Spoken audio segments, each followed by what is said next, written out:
All right, so in this video, I'm going to go over the Schoology, where am I at? I'm going to go over the Schoology Friday folder. And so I'm going to go over the 5.3 quiz. So you don't have a quiz to fill out. I'm just going to go over it. And I'm going to go through this other little probability review, which is really similar to the Wednesday assignment. And so this video going over this Friday assignment will help you check your Wednesday, and the fact that, like, if you didn't understand how to do a problem, you should be able to understand it by the end of this video, hopefully.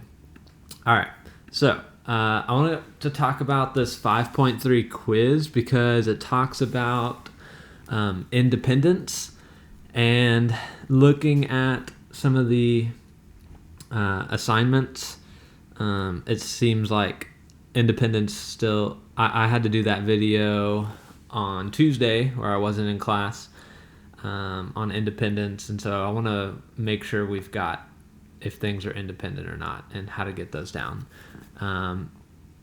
And yeah, so let's just go through it. Okay, so on number one here, so I'm just going to do number one. So we've got this two-way table. We've got male, females, and the type of cookie that they prefer. So part A, find the probability that the selected subject preferred brand C.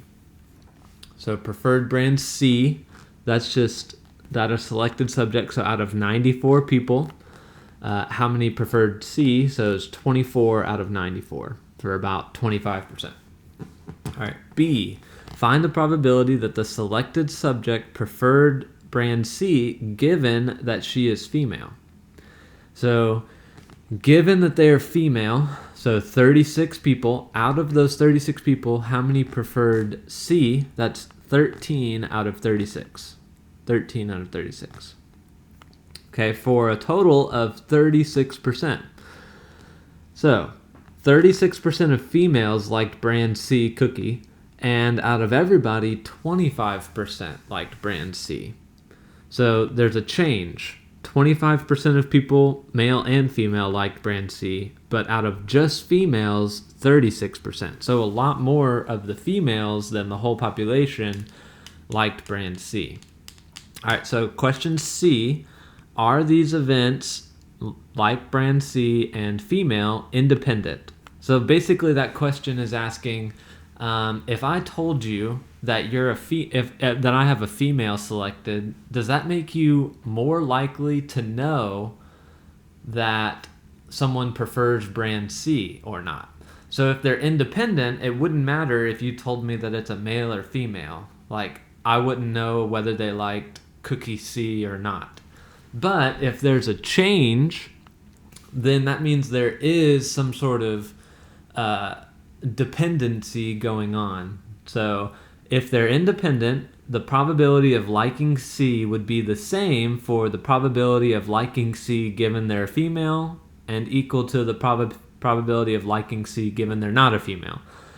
So the probability of liking C was 25%, and that's not equal to the probability of liking C given you're female. So what that means is, immediately, is that the if I know that you're a female, I could probably guess more likely that you like brand C more. There's some sort of dependency, like liking brand C is dependent on whether or not you're a female or not.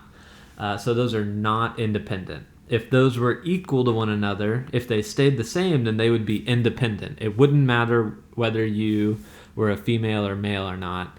I wouldn't know. But since the probability of liking C and the probability of liking C given you're a female, so those two were not equal. So they are not independent. They are dependent. All right. Are the events brand C and female mutually exclusive? So mutually exclusive means they cannot happen at the same time. So can you be a female and like brand C? Yes, 13 people were females who liked brand C. And E, if a random sample of 2 subjects is selected, what's the probability that neither of them preferred brand A? Okay, so I'm going to pick 2 people, and what's the probability that they don't like brand A? So liking brand A is 26 out of 94. So the people who don't like brand A compliment is 68 out of 94 people. 68 out of 94. All right. So the probability of that first person not liking brand A is 68 out of 94 people. And then I multiply it. If I have 2 events in a row, I multiply those probabilities by each other. So now the second person is no longer 68 out of 94, but there's only 93 people and only 67 because that one person got chosen. So I do 68 over 94 times 67 over 93, which is about 52%. So when I select 2 people selected, I multiply those probabilities by each other, and this probability changed because these are 2 different people. So I had to take into account that this person, I no longer have 94, I have 93. So that is the quiz. The main thing here is the idea of independence. So if these things are independent, so again, looking at C, the probability of liking brand C should not change given I give you some information, like I gave you that you're a female or a male.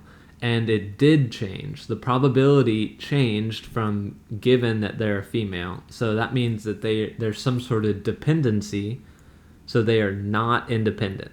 If they were equal, they'd be independent. All right. Sweet. So I already clicked on, so the Friday here, I'm going to go through this this is the review, kind of like the Wednesday, and then here's a key, and I'm going to go through it. Okay, so these are similar. They're not the exact same problems that you did on Wednesday, but they're in the same general order, and they look just about the same. Okay, so let's go through this. So number 1, restaurants in town have an average price entree calculated. The sample space is inexpensive, moderate, and expensive. Which of the following represents a legitimate assignment of probabilities for this sample space? So I've got 33, 33, 33, and so this is everything I have, all 3 possibilities, and that only adds up to 99%. They should add up to 100%. These add up to 75, these add up to 110%, and these add up to 300%. So the correct answer is E, none of them, because they don't add up to 1. All right. So in a sample space, those probabilities of all the outcomes should equal 100%. Nothing more, nothing less. All right. Number 2. If you choose a card at random from a well-shuffled deck of 52 cards, what is the probability that the card chosen is a diamond or a king? So I wrote it in the notation, diamond or king. So diamonds there's 13 out of 52 cards that are diamonds, or 1 in 4 are diamonds. Plus, there are 4 out of 52 kings. But these things I should have drawn a Venn diagram. These things are not mutually exclusive. There's an overlap. So there's a part where there's a king that's a diamond. So I'm going to subtract that 1 out of 52, and I get 16 out of 52, which ends up being A, about 30%. All right, number 3. I did it in a way you don't have to do it this way. This is just the way I did it. You play tennis regularly with a friend from past experience. You believe that each match is independent. So like every time you play, it doesn't matter whether you won or lost the last match, which might not be true, but for this instance, we're gonna do they're independent. All right, so for any given match, you have a probability of a 30% chance of winning. That's pretty bad. The probability that you win at least one of the next 2 matches is what? So the probability that you win at least one. So what I did is I have my little sample space here. So let's see. Can I nope, can't highlight. Tools. Nope. All right. An arrow, that'd be kind of nice. Oh, not what I want. All right, need to back out of this quickly. Uh-oh. Oh, jeez. Dang it. Well, I'm just gonna continue my video awkwardly as, you know, y'all just sit there and laugh at me. Press the key. Alright. Open new image. And, you know, of course I would have to screw up my video. Alright, we're back. So, alright, so let's see. So on number 3, what I did is I made like a sample. You can just make a sample space of like you won both your matches. You won and lost a match. You lost and then won a match, and you lost and you lost both matches. So I did a tree diagram.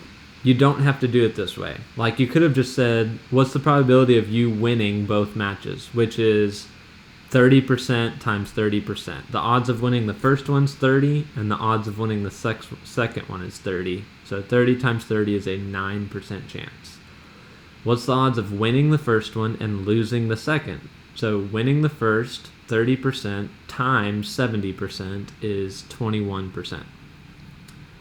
Losing and then winning, so 70% times 30% is 21%. And then losing both of them, so 2 in a row is 70%, and then the second one is also 70%, which is 49% combined.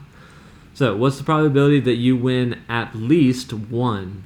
So that would be this group right here, which adds up to 51%, so it's B. All right.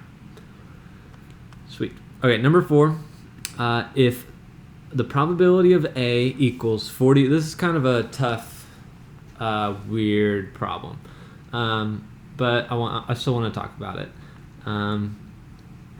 So if the probability of A equals 44%, the probability of B equals 22%, and A and B are independent from each other, what's the probability of A or B? So the probability of A or B is add up those 2 probabilities together, but I need to subtract any overlap that they could have in common. So any space where those 2 events can happen at the same time. And so the probability of A and B happening together is those 2 events multiplied together. So 44 times 22% is 9%, and I subtracted it from 66, and I got 56% C. So A or B is add up those 2 probabilities together, but then subtract the odds of those happening at the same time, those 2 both happening, and so first event happening times second event happening. So I multiply. Anytime you do those, like the probability of flipping a two coins heads would be 50% times 50%, which is 25% chance of flipping a heads and a heads. So I always just multiply those probabilities. Okay. And if y'all are just, it stinks that I'm not in class. And so if y'all are just struggling with it, like email me, or we can set up a Zoom or something, and maybe we can take care of this a little better. Obviously, I didn't expect to be sick. But number 5, the next 3 problems deal with this little table here about pizza.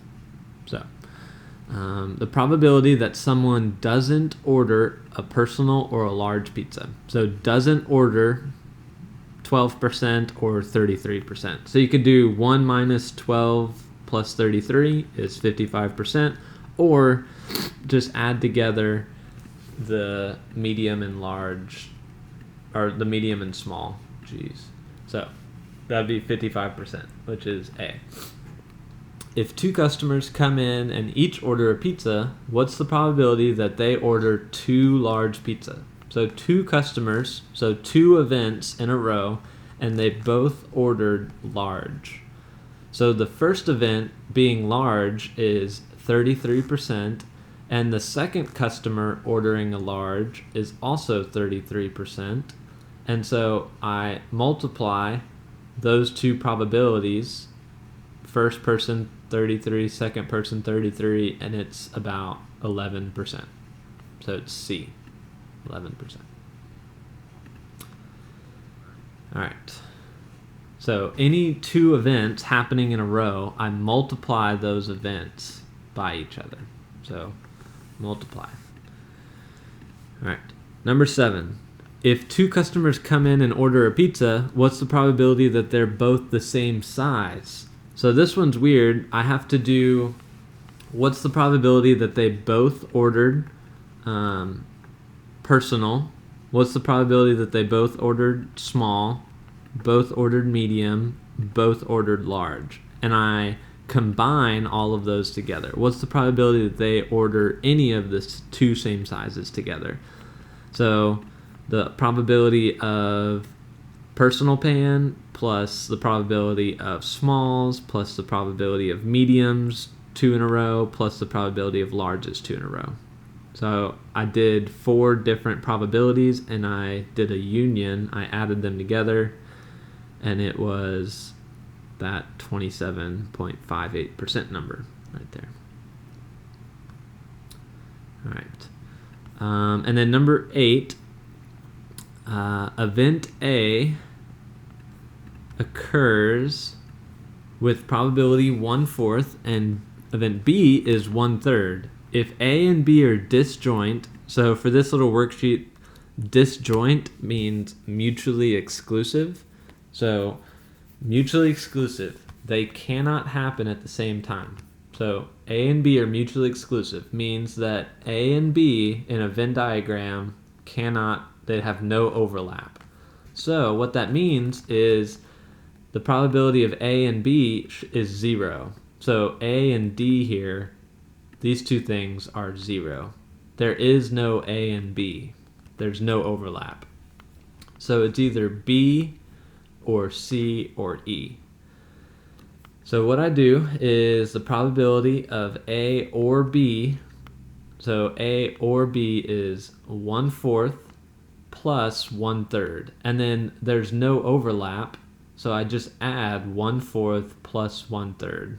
So 3/12 plus 4/12 is 7/12. B. Okay, so they're mutually exclusive. They have no overlap. And so the A or B is just add them together. And there is no A and B because it's 0. All right, sweet. Let's keep moving.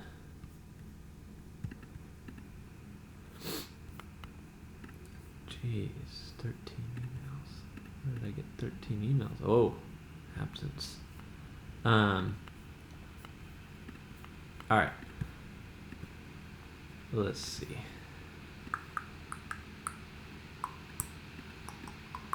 All right, number 9. Scoot this over a little bit. So number 9, a counter has cups of beverages on it. 15 are Cokes and 1 are Pepsi. 2 people come along and take a cup. Define the following events. Event A is the first person chooses Pepsi. Event B is the second person chooses a Pepsi. These events are blank. So are they independent? So if the first person comes along and chooses a Pepsi, does that change the odds of the second person getting a Pepsi or a Coke? So yes, like if the first person gets a Coke or gets a Pepsi, the odds either become a 1 out of 16 chance of getting a Pepsi or a 0 out of 15. Like the odds change when the first person chooses a drink. They either become instead of out of 16 cups, there's only 15 cups now. So the percentages change. So they're not independent, they're dependent. The second person depends on what the first person chose as a drink. All right, these events are they mutually exclusive? Are they disjoint? Mutually exclusive. So can the first person choose a Pepsi and the second person choose a Pepsi? So can both of those events happen at the same time? So they cannot both happen at the same time. If the first person chooses a Pepsi, then there's no more Pepsi left, and the second person can't choose a Pepsi. So these two events are totally separate from each other. If event A happens, B can't happen. If event A doesn't happen, then B can happen. So they are totally exclusive. They're mutually exclusive. All right, number 10. There are 3 cards shuffled to the right, 1, 2, and 3. The cards are shuffled and a card is chosen. It is then replaced, reshuffled, and another card is chosen. What's the probability that at least one of these cards is odd? So what I did is I made a sample space. 1, 1, 1, 2, 1, 3, 2, 1, 2, 2, 2, 3, 3, 1, 3, 2, 3, 3. Those are all the possibilities of me choosing 2 of those cards. And I counted up how many of them are at least odd. So 1, 2, 3, 4, 5, 6, 7, 8. 8 out of 9 have at least one odd. So it's E. All right, number 11. An experiment consists of choosing a card from a standard deck of cards and replacing it. If I perform this experiment 900 times, how many times should I get a face card? Jack, Queen, King. All right. So there are 4 jacks, 4 queens, and 4 kings. So there are 12 out of 52 cards are these cards we're looking for. So 12 out of 52 is my odds, and I'm going to do those odds 900 times. And I expect to get about 207.6, so about 208 times. So like this goes to the idea of probability in the long run. So over 900 times, our probability, the long run frequency, is going to start approaching our theoretical probability. So in theory, it's 12 out of 52.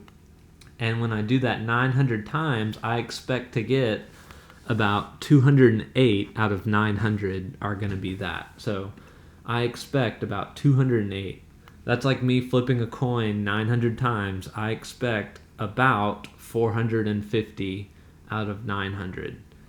So you can see like 208, and it says about how many. So this isn't exact. I might not get exactly 208, but it's about that. Like we're going to be approaching that number.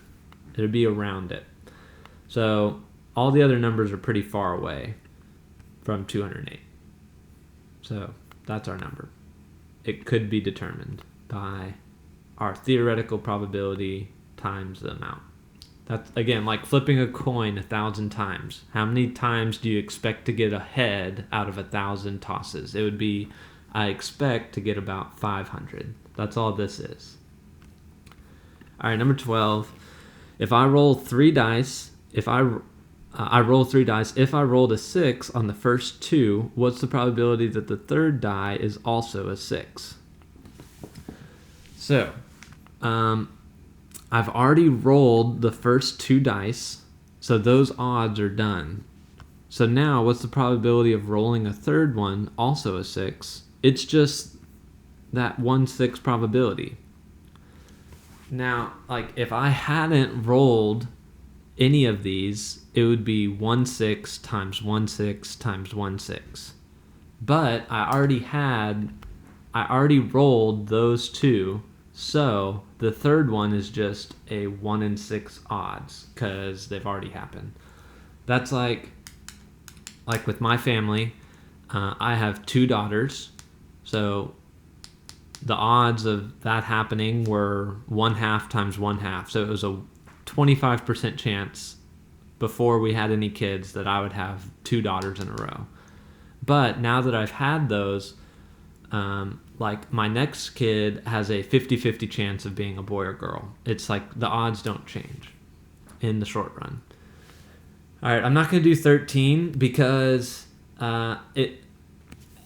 the answer choices are kind of weird. I'll talk about it, I guess. So number 13, event A is eating all of your vegetables. So define A to the C. So define not A. So find the probability of not eating all of your vegetables.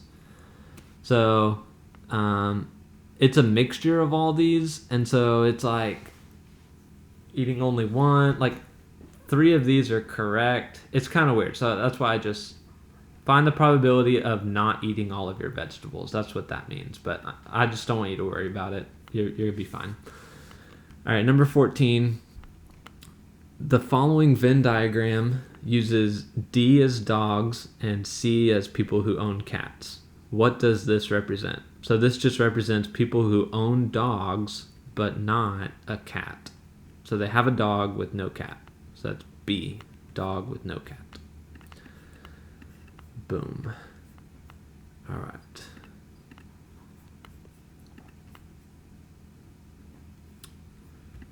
Let's see. All right, a couple more. So let's finish up with the free response, and we'll be done. Let's see. So I think I skipped 15 because I just didn't want to write out all the probabilities. I didn't want to make you have to do it. It's not that you can't do it. Y'all are capable of doing it. Just didn't want to do it. Okay, number 16. A fair coin is tossed 7 times. Find the following probabilities. So find the probability that you get all heads. So how many times can you get all heads? So I could get heads, heads, heads, heads, heads, heads, heads. I could get heads, heads, heads, heads, heads, heads, tails, and then that's not all heads. So there's only 1 probability of getting all heads. But the thing is, how many total outcomes are there? So I got 128, and where I got that from was there's 2 possible outcomes every time you flip a coin, and I flipped it 7 times. So 2 to the 7th is 128. So there's a 1 in 128 chance of getting all heads. What's the probability all the tosses are the same? So what's the probability of getting heads, heads, heads, heads, heads, heads, heads, or tails, tails, tails, tails, tails, tails, tails? So 2 out of 128, or you could simplify it, you don't have to 1 over 64. All right, number 17 gets into, in the end, it talks about independent. So I like this one because we need more independent practice. 17, let A be the event that the number rolled is divisible by 2. So you've got 2, 4, and 6. So 30%, 10%, 10%.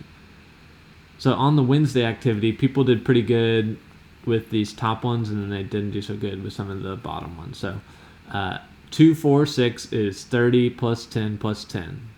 So it's 50%. B, let B be the event that the number rolled is divisible by 3.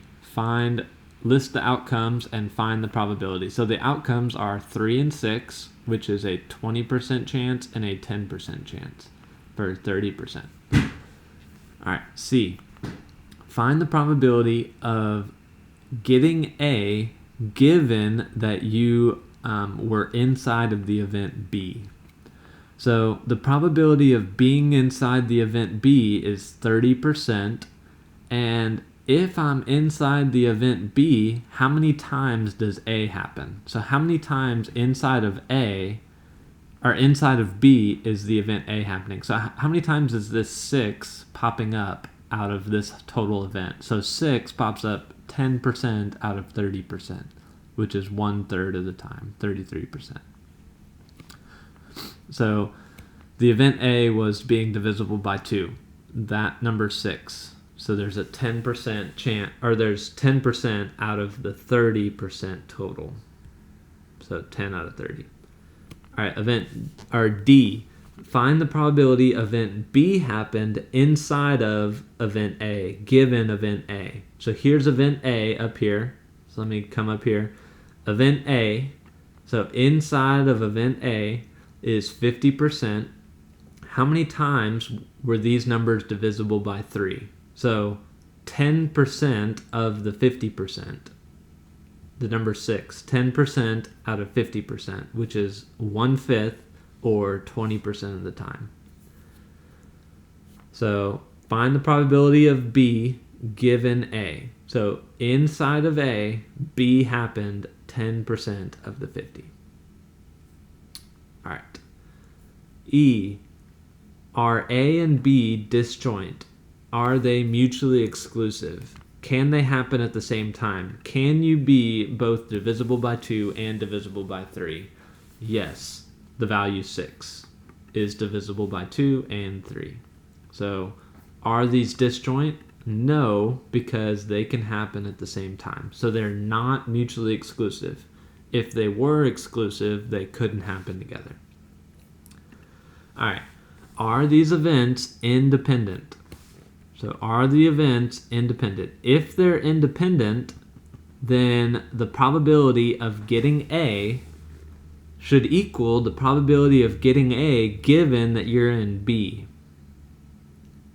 So the probability of A was 50%. And it shouldn't change given that I'm in B. If they're independent, then they shouldn't change. If they do change, then there's some sort of dependency. So because inside of B, A was 33% chance, those odds changed, and so these are not independent. They are dependent. There's some sort of dependency. So they're dependent, so you could just say not independent. You could say dependent or not independent. It doesn't matter. I typically just say not independent or they are independent, just to keep it really simple instead of switching it up between dependent and not. So those two events should be equal. They're not equal. So they're not equal, and so they're not independent. All right. Again, if you're struggling with that concept, please just email me and we can talk about it. All right. Let's see. And the last one here, I'm going to do 18 and 19. I'm just going to do the tree diagram on 19. So here's 18. 18. A survey was taken among people, and event A is the people who speak Spanish is 74%. The people who speak French is 32%, and the probability that they both speak French and Spanish is 18%. So what this is, here's event A, and this entire thing is 74% with 18% being both. So I took 18 minus 74 and it was 56% is over here. 56%, 18. Those two combine for 74%. 18 plus 14 is 32%. And then all of those added together minus 1 is 12% of people don't know how to speak either language. So, got that. All right. Part B, a person speaks Spanish but not French. So speaks Spanish, event A, but not B. So it'd just be that 56% right there. All right, a person speaks at least one of the two languages. So at least one of the two languages. So here's the probability of none. At least one is all of these people right here, which is 88%.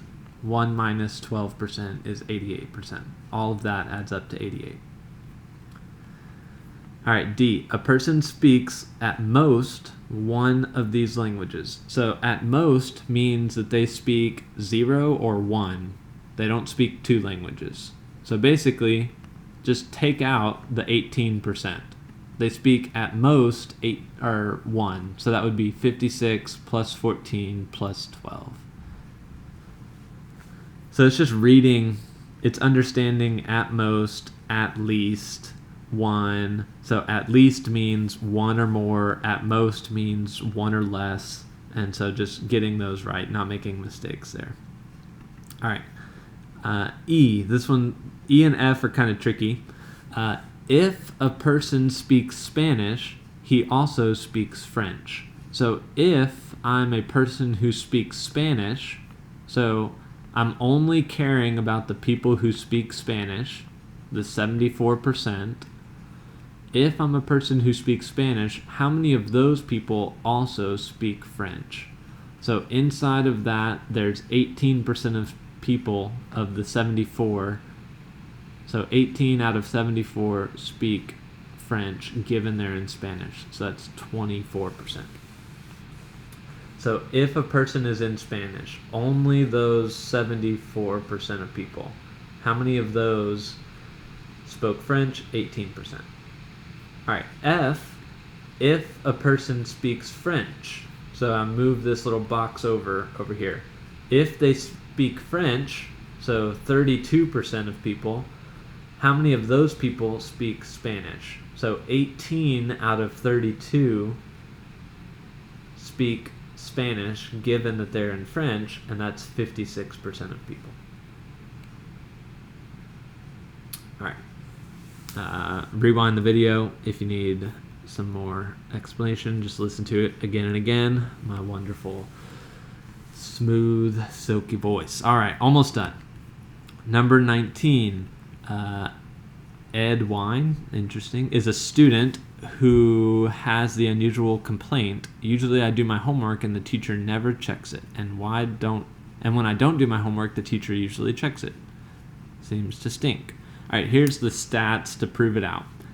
When the teacher checks homework 35% of the time. So we're going to make a tree diagram. So they check the homework versus no check. So 35% versus 65%. When she doesn't check the homework, so when they don't check the homework, John did the homework 81% of the time. So when there's no check, he actually did it. He's kind of unlucky, like maybe he's just lying, but we'll see. Well, we won't see. But when she doesn't check the homework, 81% of the time he did do the homework, which means 19% of the time when there was no check, he didn't do it. All right. When she does check the homework, John has done the homework 41% of the time. So when she does check it, now he's only done it 44% of the time, which means 56% of the time when she does check it, there's no homework. All right, so that's the tree diagram. So I'm just gonna leave it at that. I'm not gonna do A, B, and C. So if I was getting these probabilities, like the probability of checking the homework and doing the homework is 35 times 44. Checking the homework with no homework is 35 times 56. So like if you want to do the probabilities, you just multiply down the row. So 65 times 81, 65 times 19. You just multiply those out. All right. So hopefully that helps. Hopefully you feel a little bit better. I feel like maybe you understand what's going on a little better. And so that is similar to what we did on Wednesday. So if you were struggling on some of those, look back at these and they match up. Number 1 goes with number 1, 2 with 2. So it's really nice. So try those out. If you didn't do Wednesday's assignment, go back and complete that for me. Still have some people who hadn't submitted that as of today, Thursday. So make sure to do that. And hopefully I will see y'all soon. And hope you have a good day.